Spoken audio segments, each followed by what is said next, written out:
Your brand new iPhone deserves the best protection, and the iLune 3-pack screen protector plus 3-pack camera lens protector has you covered. Don't take risks with your iPhone. Click the link in the video description to shop now on Amazon. What's up, show lovers update?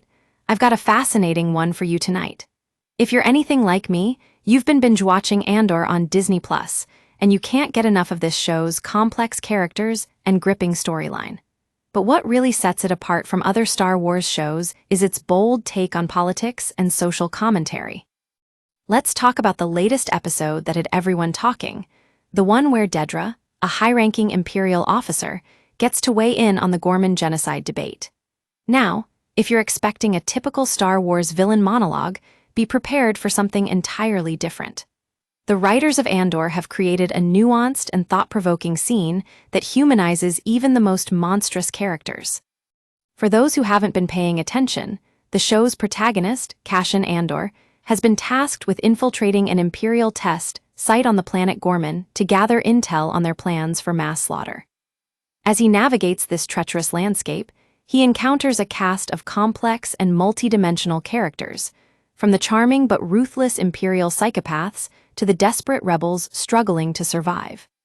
But it's not just the characters that are interesting. The show's attention to detail is also noteworthy. From the retro-futurism of the Imperial cafeteria to the mid-century American aesthetics of the Welcome to Gorman infomercial, Andor is clearly a show designed by people who have designed touchstones other than Star Wars and its 80s genre movie brethren. What really sets this show apart, though, is its willingness to tackle tough topics like genocide, oppression, and systemic violence. The writers are unafraid to get messy and uncomfortable, often using satire and social commentary to critique the darker aspects of our own world. And let's be real, folks, it's a reflection we can all relate to.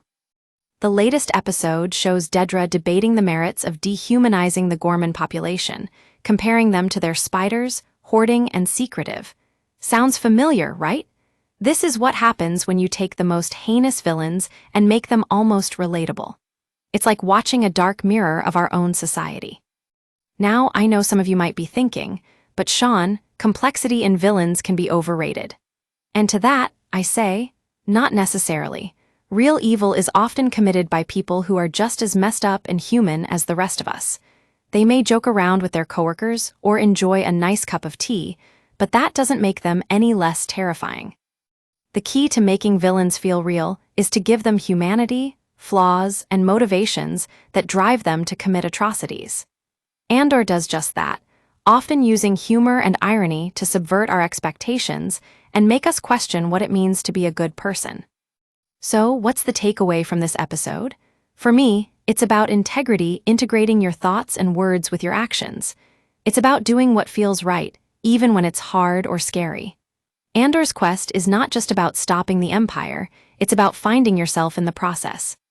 That's what makes Show Lovers Update all about, exploring the complexities of our favorite shows and discovering new perspectives on the world we love. Thanks for tuning in, folks.